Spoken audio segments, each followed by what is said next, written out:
Sob as bênçãos de Jesus, iniciamos o Evangelho em Espírito e Verdade, trazendo os ensinos do Cristo de Deus através da imortalidade da alma, da vida futura e da reencarnação, apresentados pela doutrina espírita conforme a codificação de Allan Kardec, sob a orientação do Espírito da Verdade, para o estabelecimento do mundo de regeneração através da vivência do amor e do bem.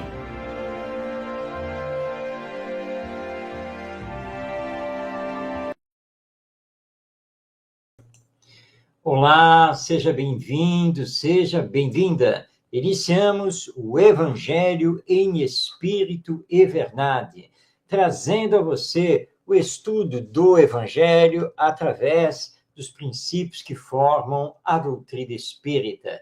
Aqui estamos para melhor compreensão e vivência dos ensinos morais de Jesus, sem trazermos ideias pessoais, sem realizarmos polêmicas, mas procurando entender e sentir o Evangelho conforme o Espiritismo nos traz. Nós estamos ao vivo e você pode, portanto, participar do programa enviando a sua mensagem agora, neste momento. Teremos o maior prazer, a maior alegria em lhe atender e você pode, inclusive, fazer perguntas dentro da temática do nosso programa, que procura, então, estudar o Evangelho através do Espiritismo. E por falar nesse estudo, hoje nós temos mais uma passagem de O Evangelho segundo o Espiritismo, abrindo o nosso programa, e essa passagem já está aí, na tela. Hoje nós vamos ver a parábola dos talentos, que Allan Kardec transcreve no item 6 do capítulo 16, que é aquele capítulo que tem por título Não servir a Deus e a Mamon. Essa foi a informação de Jesus, que nós não podemos servir ao mesmo tempo a Deus e a Mamon. Mamon significando aqui as coisas da terra. Então, vamos recordar a parábola dos talentos, que foi contada pelo nosso mestre Jesus. Porque assim é como um homem que, ao ausentar-se para longe, chamou os seus servos e lhes entregou os seus bens. E deu a um 5 talentos, e a outro 2, e a outro deu 1, a cada um segundo a sua capacidade, e partiu logo. O que recebera, pois, 5 talentos, foi-se, e entrou a negociar com eles, e ganhou outros 5. Da mesma sorte, também o que recebera 2, ganhou outros 2. Mas o que havia recebido 1, indo-se com ele, cavou na terra e escondeu ali o dinheiro de seu senhor. E passando muito tempo, veio o senhor daqueles servos e chamou-os a contas. E chegando-se a ele o que havia recebido os 5 talentos, apresentou-lhes outros 5 talentos, dizendo: Senhor, tu me entregaste 5 talentos. Eis aqui tem outros 5 mais que lucrei. Seu senhor lhe disse: Muito bem, servo bom e fiel. Já que foste fiel nas coisas pequenas, dar-te-ei a intendência das grandes. Entra no gozo do teu senhor. Da mesma sorte, apresentou-se também o que havia recebido 2 talentos, e disse: Senhor, tu me entregaste 2 talentos, e eis aqui tens outros 2 que ganhei com eles. Seu senhor lhe disse: Bem está, servo bom e fiel. Já que fostes fiel nas coisas pequenas, dar-te-ei a intendência das grandes. Entra no gozo de teu senhor. E chegando também o que havia recebido 1 talento, disse: Senhor, sei que és homem de rija condição. Cegas onde não semeaste, e recolhes onde não espalhaste. E temendo, me fui, e escondi o teu talento na terra. Eis, aqui tens o que é teu. E respondendo o seu senhor, lhe disse: servo mau e preguiçoso, sabias que cego onde não semeei, e que recolho onde não tenho espalhado? Devias logo dar o meu dinheiro aos banqueiros, e vindo eu, teria recebido certamente com juro o que era meu. Tirai-lhe, pois, o talento, e dai-o ao que tem 10 talentos. Porque a todo o que tem, dar-se-lhe-á, e terá em abundância. E ao que não tem, tira-se-lhe-á até o que parece que tem. E ao servo inútil, lançai-o nas trevas exteriores. Ali haverá choro e ranger de dentes. Essa parábola dos talentos foi registrada pelo evangelista Mateus. Então, ela se encontra no Evangelho segundo Mateus, lá no capítulo 25, ocupando os versículos 14 a 30. Vamos então agora conversar sobre essa parábola para podermos ter o seu real entendimento. Como sempre, Jesus faz uma alegoria utilizando algo do cotidiano, conhecido dos seus interlocutores. E ele, então, usa a figura do Senhor e seus servos, seus empregados. E esse senhor, empreendedor, empresário, ele vai viajar. Então, ele resolve como que fazer um teste com os seus colaboradores. Entrega para um 5 dinheiros, que são os 5 talentos. Para o outro, 2 talentos. E para o terceiro, 1. E assim, ele se retira e vai embora. O que recebeu os 5 talentos, assim, bom, eu vou aplicá-los e para que eles rendam e para que eu possa, quando o meu senhor retornar, eu possa, então, devolver, mas com juros. Aquele que recebeu 2 talentos pensou a mesma coisa e fez exatamente igual. Mas o que havia recebido 1 talento, esse, com medo do seu senhor e não querendo se arriscar a fazer algum negócio para tentar lucrar, ele simplesmente guardou o talento. E aí o senhor voltou. Retornou e, claro, os 3 servos foram chamados para prestar contas. E aí, então, o de 5 talentos apresentou mais 5, 10. O de 2 apresentou mais 2, 4 talentos. Ou seja, eles dobraram a quantia, aquele valor. E o senhor gostou muito deles e disse que eles eram servos muito bons. E como eles tinham sido fiéis no pouco, daria muito mais a eles a nível dos seus deveres, das suas obrigações, das suas responsabilidades, e, portanto, ganhariam também um salário bem melhor. Já o terceiro, de 1 talento, simplesmente devolveu o dinheiro. Disse, olha, eu sei que o senhor é muito rígido, que o senhor é bravo, tá? E eu não tive a coragem de me arriscar a fazer alguma operação com esse talento e, de repente, até perdê-lo. Então, do jeito que eu recebi, ele aqui está e estou devolvendo. E aí o senhor disse, mas você sabe que eu sou um homem de negócios, que eu sempre procuro o lucro, ganhar, e você simplesmente guardou o dinheiro e o está me devolvendo sem juros, então você não serve para mim. Então, vou pegar o seu talento, dar para aquele que está com 10, porque ele vai multiplicar isso. Quanto a você, está demitido. Pode ir embora, você não me serve.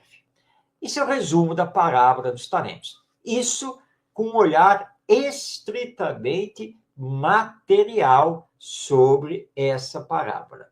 Mas nós agora temos que ter o olhar espiritual sobre essa narrativa do nosso mestre Jesus. Porque, na verdade, o Senhor dessa parábola é Deus, o Criador da vida, o Pai de todos nós. Os servos somos nós. Isso mesmo, nós, os seres humanos, espíritos reencarnados, destinados à perfeição. Os talentos são as oportunidades existenciais que temos aqui na Terra. Diariamente, nós temos a oportunidade de fazer o bem, ou de ficarmos estacionados, ou até mesmo, por não fazermos o bem, acarretarmos o mal. Isso é conosco. Deus, então, nos dá a bênção da reencarnação, da existência corpórea. O que vamos fazer nesta existência? Isso depende do livre-arbítrio.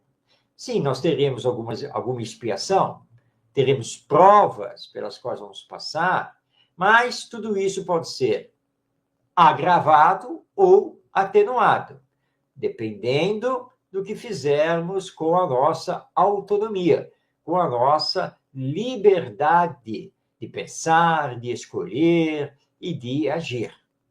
Então, nós poderemos multiplicar os dons divinos que estão conosco ou devolvê-los sem termos feito nada.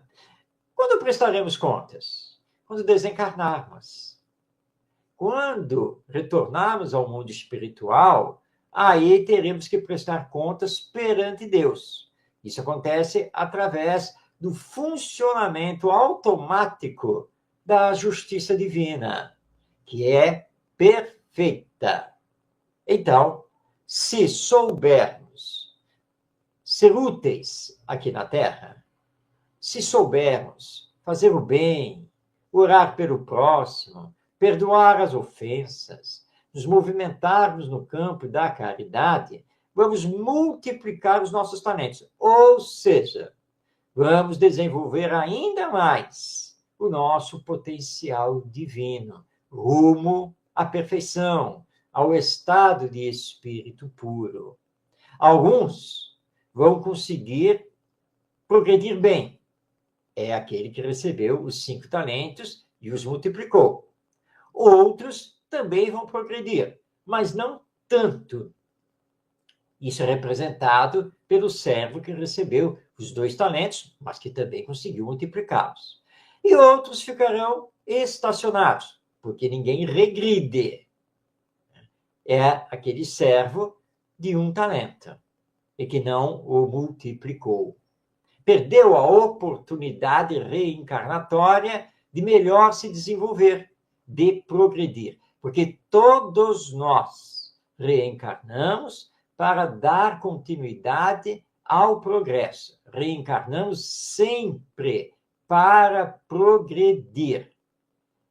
Vamos, então, iniciar a reparação do mal que, porventura, tenhamos feito em existências passadas e vamos, então, dar continuidade ao bem, ao amor, à caridade, pavimentando a nossa estrada rumo à felicidade, tendo paz de consciência. O planejamento reencarnatório ele é feito sempre de forma geral, porque tudo vai depender do livre-arbítrio, que é sagrado perante a lei divina. Mas Jesus, nos seus ensinos, também nos lembra que a cada um é dado segundo as suas obras. Portanto, não podemos querer o gozo do Senhor sobre nós, se não o merecermos. Porque perante a lei divina, tudo depende do mérito. Esforcemo-nos, pois, para nos melhorar, principalmente do ponto de vista moral, para que tenhamos conduta ética na existência humana, para que pensemos cada vez mais no bem de todos e também realizando o desprendimento das coisas materiais.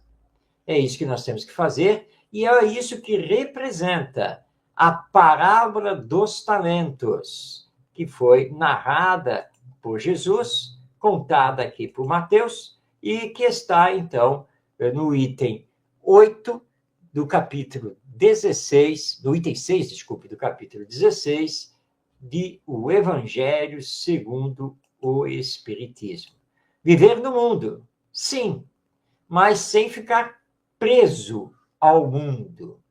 Claro que nós dependemos das coisas materiais, nós dependemos de estarmos relativamente bem na sociedade, mas sabemos que a morte é uma fatalidade e que ao retornarmos ao mundo espiritual, vai nos ser perguntado o que fizemos dos nossos talentos, das nossas capacidades, do nosso potencial divino. E é a isso que precisamos urgentemente prestar atenção. Vamos nos moralizar e espiritualizar. É isso que nos pede o Evangelho e que revive essa lição, o Espiritismo. Semana que vem, próximo programa, nós vamos dar continuidade a este estudo que estamos fazendo de O Evangelho segundo o Espiritismo, obra assinada por Allan Kardec e que faz parte da codificação espírita, onde encontramos, portanto, o desdobramento, desenvolvimento dos princípios básicos da doutrina espírita. Bem, nós vamos continuar ligados aqui ao Evangelho, até porque o nosso programa é dedicado a ele, mas só que agora saindo de o Evangelho segundo o Espiritismo, para irmos, então, para as cartas de Emmanuel. Parece que eu coloquei aqui demais, não é mesmo? Bom, que agora sim. As cartas de Emmanuel, através do nosso Chico Xavier. Melhor dizendo, falei cartas de Emmanuel?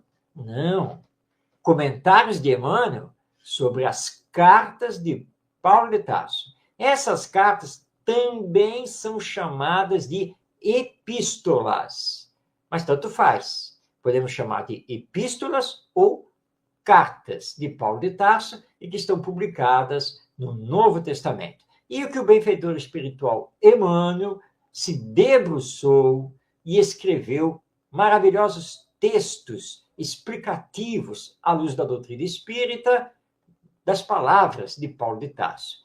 Esses textos foram psicografados pelo nosso querido e saudoso médium Chico Xavier e estão distribuídos por vários livros, mas principalmente pelos livros Fonte Viva, Vinha de Luz, Caminho, Verdade e Vida, Pão Nosso, Ceifa de Luz e Palavras de Vida Eterna. 6 obras maravilhosas do nosso Emmanuel através do Chico Xavier.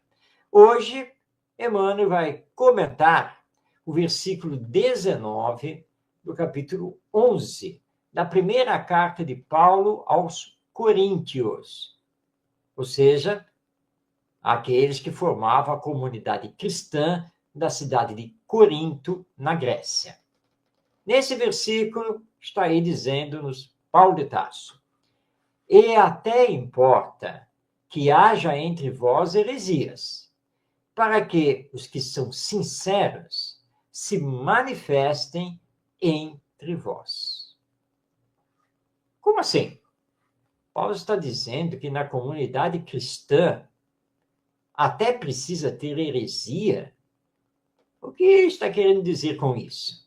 Bem, nós vamos entender passando a palavra a Emmanuel. Vamos ao seu texto, que se encontra no livro Caminho, Verdade e Vida, compondo o capítulo 36, que tem por título Heresias. Lembrando que o livro Caminho, Verdade e Vida é publicado pela FEB Editora, ou seja, a editora da Federação Espírita Brasileira.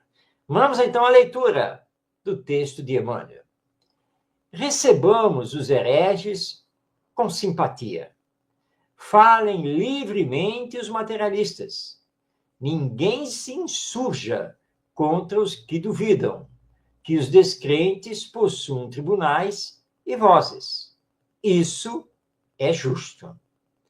Paulo de Tarso escreveu este versículo sob profunda inspiração. Os que condenam os desesperados da sorte não ajuizam sobre o amor divino, com a necessária compreensão. Que dizer-se do pai que amaldiçoa o filho por haver regressado a casa enfermo e sem esperança? Quem não consegue crer em Deus está doente. Nessa condição, a palavra dos desesperados é sincera, por partir de almas vazias, em gritos de socorro, por mais dissimulados que esses gritos pareçam. Sob a capa brilhante dos conceitos filosóficos ou científicos do mundo. Ainda que os infelizes dessa ordem nos ataquem, seus esforços inúteis redundam a benefício de todos, possibilitando a seleção dos valores legítimos na obra iniciada. Quanto à suposta necessidade de ministrarmos fé aos negadores, esqueçamos a presunção de satisfazê-los, guardando conosco a certeza de que Deus tem muito a dar-lhes.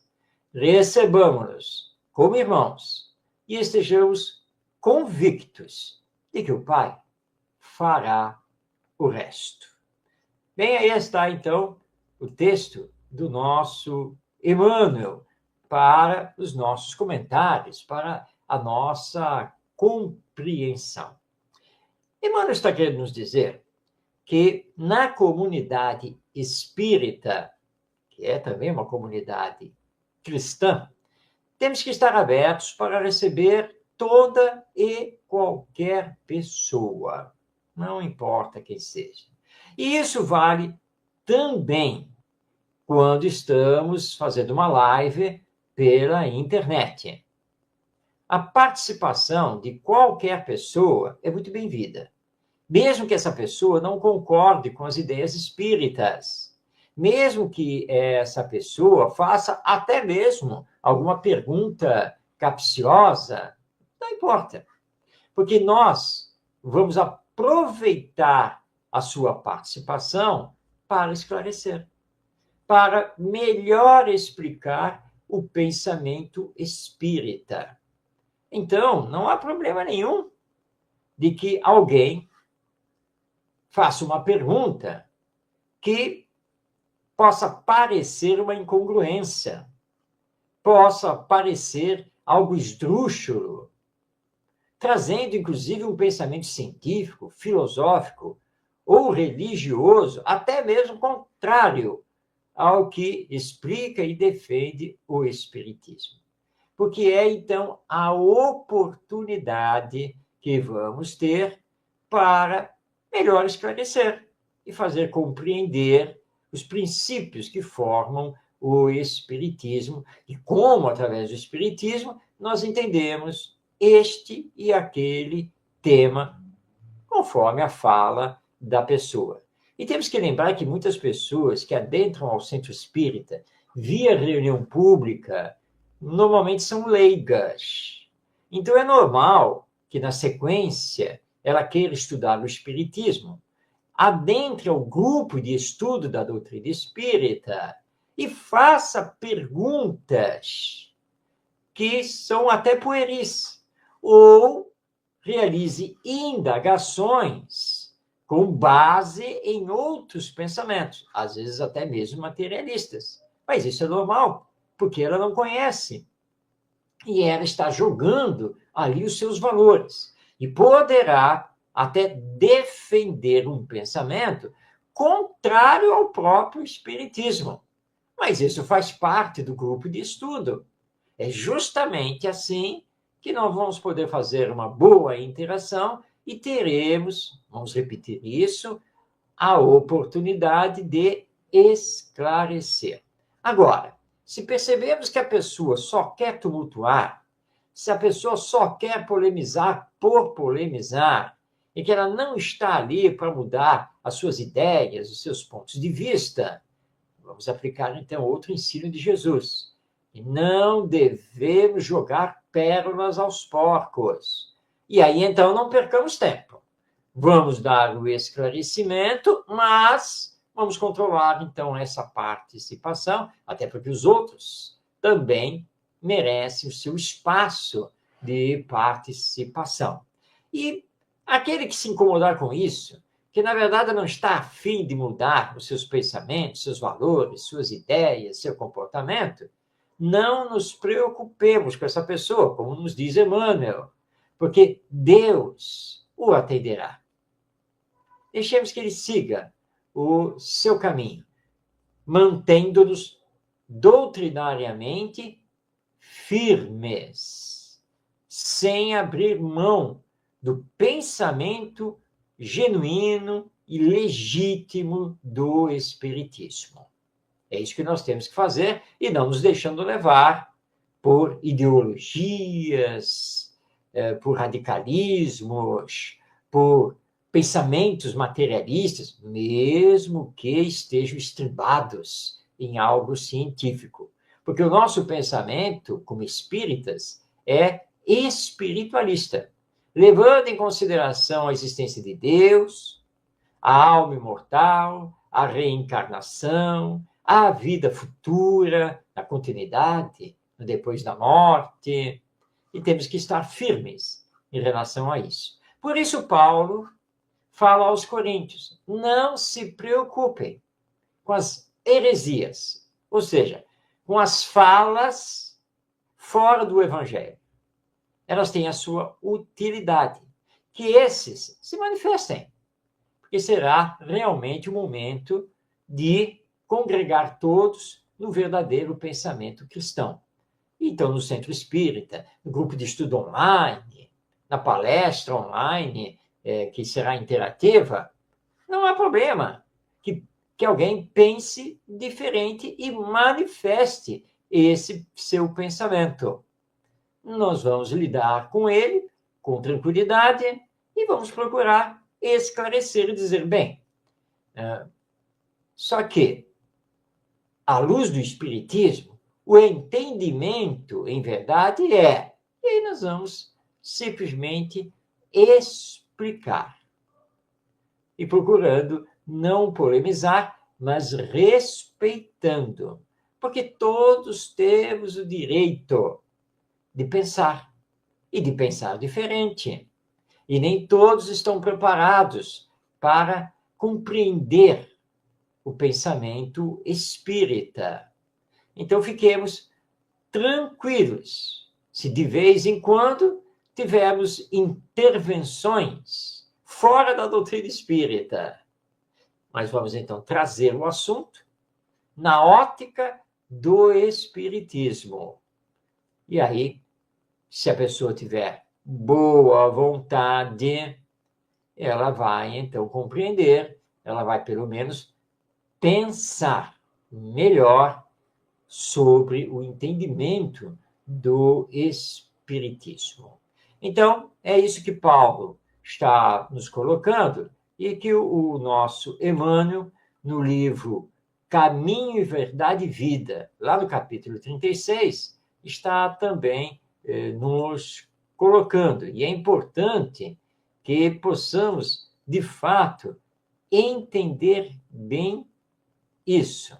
Agora, como Emmanuel diz aí no final do seu texto, quanto aos negadores, porque tem pessoas que vão negar, que não vão aceitar, que vão bater pé lá nas suas ideias, nos seus valores, na sua interpretação. Quanto a esses, realmente nós nunca iremos satisfazê-los. Mas tenhamos certeza que Deus, no tempo certo, vai dar a luz a eles. São nossos irmãos. E se não podemos convencê-los hoje, se não podemos demovê-los do pensamento de caráter pessoal, às vezes, muitas vezes egoísta, o tempo. O tempo. O tempo vai resolver isso. E os caminhos da vida aí estarão, mas isso pertence a Deus. Oremos por essa pessoa, mas continuemos a semear o bem. Continuemos a divulgar o Espiritismo. Esse é o nosso papel, é a isso que devemos nos ater. Então, estudamos mais um versículo da carta de Paulo de Tarso aos Coríntios, recebendo aqui o auxílio do nosso querido Emmanuel. E agora, nós vamos mudar aqui o bloco do nosso programa, porque estamos entrando no horário para ceder a palavra a você que nos assiste, que nos acompanha, e você já sabe, você pode participar, você pode perguntar. E nós disponibilizamos não apenas aqui o YouTube e o Facebook, na hora da transmissão do programa, mas também disponibilizamos um e-mail para que você possa enviar a sua pergunta. Olha, o e-mail está aparecendo agora no letreiro, no rodapé do vídeo, marcosdemario@gmail.com. Não deixe de enviar a sua pergunta, de fazer a sua participação. Vamos iniciar trazendo aqui para a tela a telespectadora Cristina Salgado, que é da cidade do Rio de Janeiro, de onde também somos. Estamos aqui ao vivo transmitindo da cidade do Rio de Janeiro para o Brasil e o mundo através da internet. Bem, a Cristina Salgado está aqui perguntando: por que temos tão poucas informações históricas sobre a vida dos 12 discípulos de Jesus? Bem, Cristina, nós sabemos que a época de Jesus, portanto, primeiro século do cristianismo, a tradição era oral. Grande parte da população era analfabeta. Então, a escrita era exercida por poucos. E, normalmente, essa escrita utilizava o papiro, a folha de papiro. Foi a primeira folha de papel que surgiu no mundo. Os escritos não eram muitos, e eles dependiam também de serem copiados. Então, o que aconteceu é que os discípulos do nosso Mestre Jesus, depois da sua crucificação, eles gradativamente foram se espalhando pelo Império Romano, que dominava o então mundo conhecido, tanto na Ásia quanto na Europa. Situaram-se, em princípio, na cidade de Jerusalém, quando criaram a Casa do Caminho, mas depois começaram a se dispersar, fazendo viagens apostolares para a divulgação do Evangelho. E as suas caminhadas, para onde foram, o que fizeram, os lances das suas vidas, de fato, não foram registrados. O que nós temos de registro consta do Atos dos Apóstolos, que foi escrito por Lucas, embora nós tenhamos aí uma gama de pesquisadores que questiona se realmente foi Lucas que escreveu. Mas os espíritos têm nos dito, através de vários médiuns, que o Atos dos Apóstolos é, sim, uma realização de Lucas, que não foi discípulo direto de Jesus. Lucas vai vir depois. Fora o Atos dos Apóstolos, nós temos alguns outros textos, mas que não são considerados verdadeiros. Por isso, eles recebem o nome de apócrifos. Ou, pelo menos, eles recebem a dúvida se de fato são autênticos, são verdadeiros. São chamados evangelhos apócrifos. Alguns deles trazem, sim, informações sobre este ou aquele apóstolo. Vamos pegar Mateus, por exemplo. Dizem que Mateus teria pregado ali pela Ásia e encerrado a sua vida onde hoje é a Etiópia. Aliás, que seus restos mortais até estariam lá, o que nunca foi comprovado. Então, o que nós temos são mais lendas do que fatos históricos comprovados. Mas por causa dessa situação de época, ninguém ligado ao Evangelho era, de fato, um historiador. nos 2 primeiros séculos, ninguém estava preocupado em escrever a vida e os atos dos discípulos diretos de Jesus. Nem eles mesmos se preocuparam quanto a isso. E as narrativas, normalmente, elas eram orais, iam passando, né, de boca em boca. E claro que muita coisa se perdeu. Também temos que levar em consideração que o papiro, muito comum e usado na época, não era um papel de longa duração. Havia problemas muito sérios se eles não fossem bem conservados. E sabe-se que muitos papiros simplesmente se perderam, se deterioraram, que bibliotecas de época, como, por exemplo, a de Alexandria, foram dizimadas por guerras. A perseguição que o Império Romano fez aos cristãos a partir do imperador Nero também acabou com muitos documentos. Então, a vida e a obra dos discípulos de Jesus ficou meio perdida e misturada com lentas. Mas o que mais importa é que eles trabalharam pela divulgação e manutenção do Evangelho. Na literatura espírita, nós temos diversas informações, mas essas informações não têm como ser historicamente atestadas com documentos. Nós acreditamos na via mediúnica, na revelação espiritual. Quem sabe com o tempo não teremos aí algumas comprovações, porque as pesquisas não cessam. Estamos sempre pesquisando a esse respeito. Muito bem, vamos à segunda pergunta aqui no nosso programa. Essa pergunta vem de Vitória, Espírito Santo. Foi feita pelo Júlio Camargo. O que podemos fazer individualmente para cooperar com a transformação moral da humanidade? Júlio, sua pergunta é muito importante, porque muitas pessoas acham, porque não tem dinheiro, porque não tem um status social mais proeminente, porque não tem nenhum poder público, muitas pessoas acham que pouco podem fazer ou nada podem fazer para a transformação moral da humanidade. Mas isso é um equívoco. Trabalhar a moralização independe dos recursos financeiros, independe do status social, independe do poder político, público, empreendedor que tenhamos.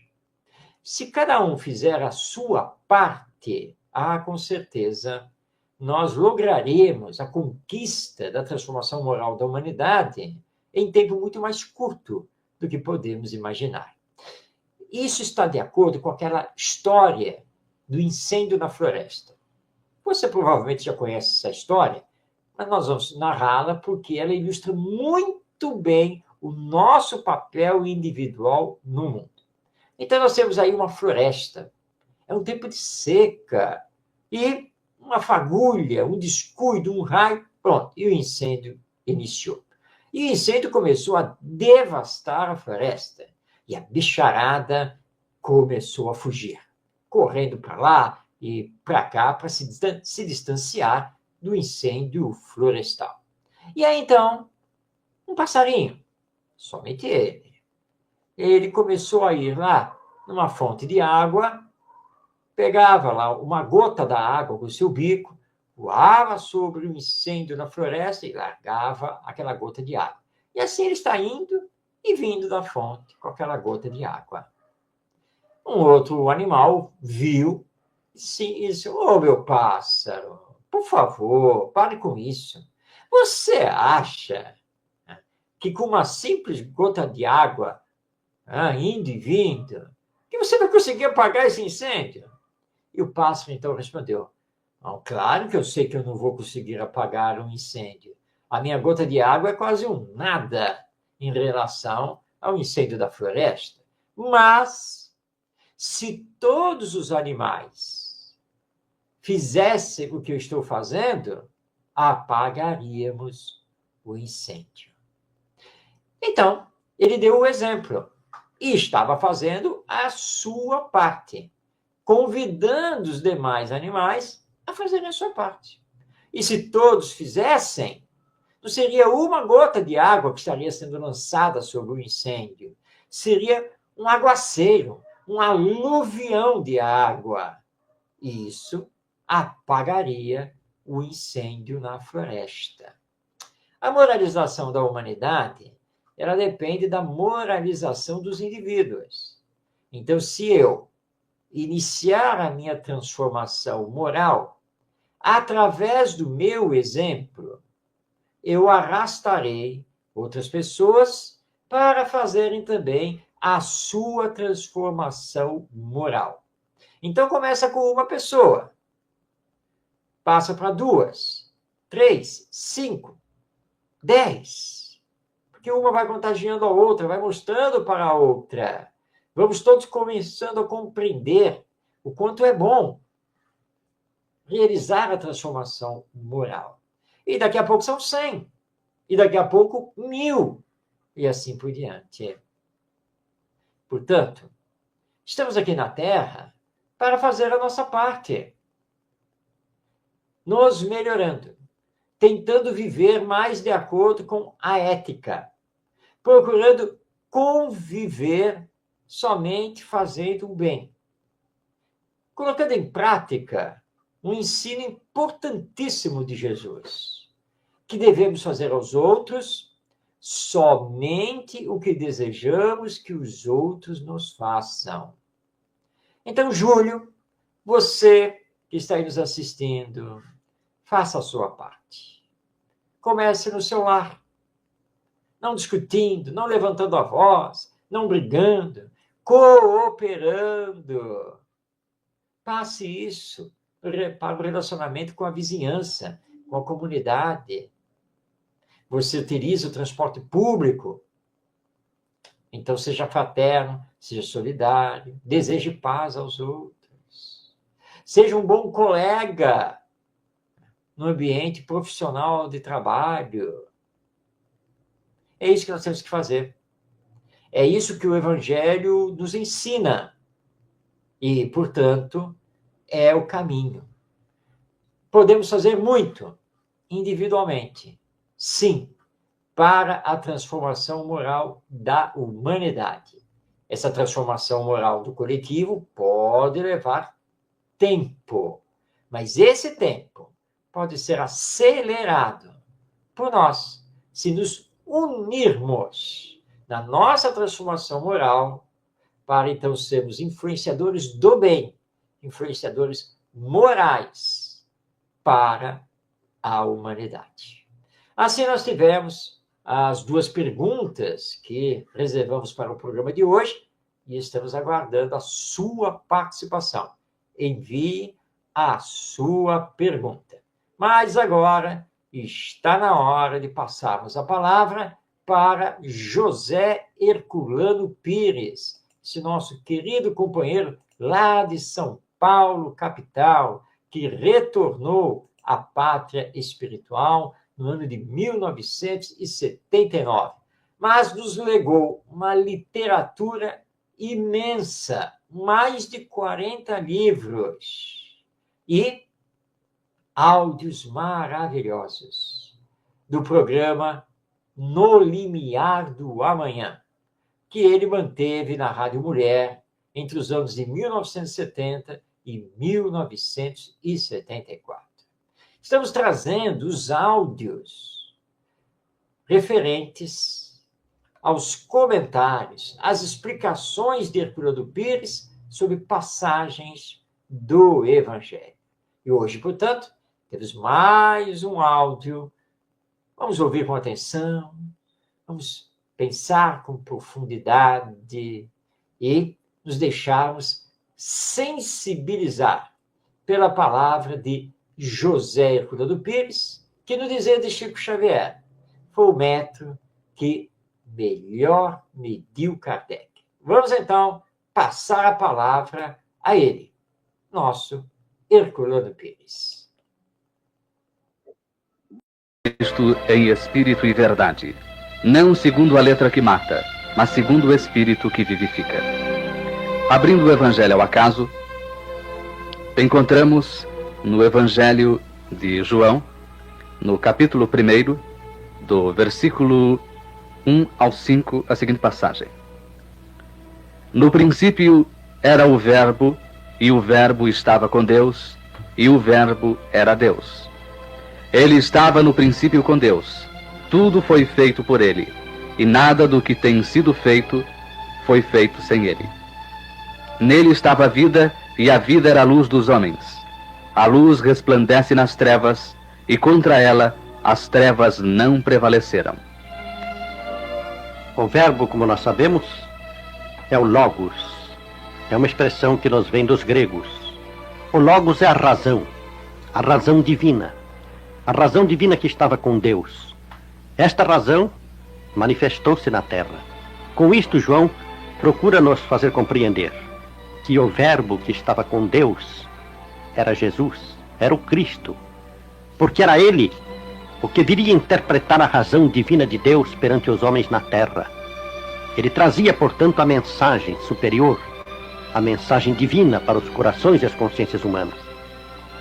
Mas o que é mais importante neste tópico do Evangelho de João não é somente a admissão desta verdade espiritual, mas também a afirmação de que o Verbo esteve sempre presente em todas as criações de Deus. O Verbo, no sentido mais amplo, nesse caso, da razão divina, mas no tocante à terra, a afirmação que nós vimos aí, de que o Verbo criou a própria terra. E ele veio para a terra por ele criada. Esta concorda com uma afirmação do próprio Jesus, quando disse que antes do mundo ser, ele já era. De acordo com o Espiritismo, baseado naturalmente nestes princípios do Evangelho, Jesus foi o Criador da Terra. Ele não só criou o nosso planeta, como ele dirige a nossa humanidade toda. Ele é, por assim dizer, numa expressão simbólica, alegórica, o governador planetário. Ele é que dirige toda a humanidade e que superintende todos os problemas terrenos. Mas é preciso compreendermos também que esta direção de Jesus, superior, vinda lá do alto, respeita sempre e em todos os instantes a liberdade do homem. Há na criatura humana o princípio do livre-arbítrio.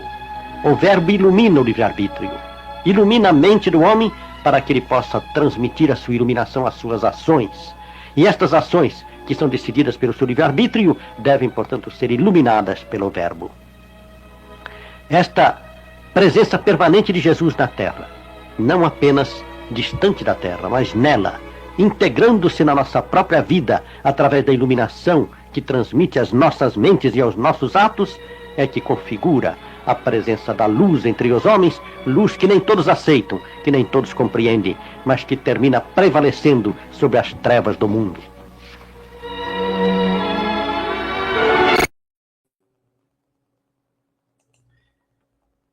Bem, tivemos a palavra maravilhosa, incisiva, profunda de José Herculano Pires, trazendo-nos ensinos extremamente valiosos sobre o Evangelho. E nós agradecemos muito ao trabalho de Herculano Pires, que é uma luz na nossa vida, não temos dúvida quanto a isso. E com a palavra desse nosso querido companheiro, nós estamos fechando o programa O Evangelho em Espírito e Verdade. É isso mesmo.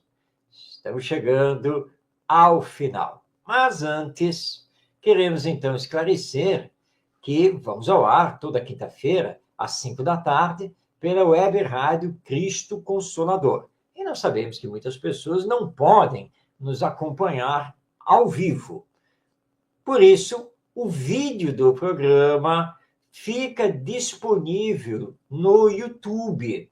Basta você, então, a qualquer tempo, qualquer dia, qualquer horário, basta você acessar o canal da web rádio Cristo Consolador ou o canal Orientação Espírita.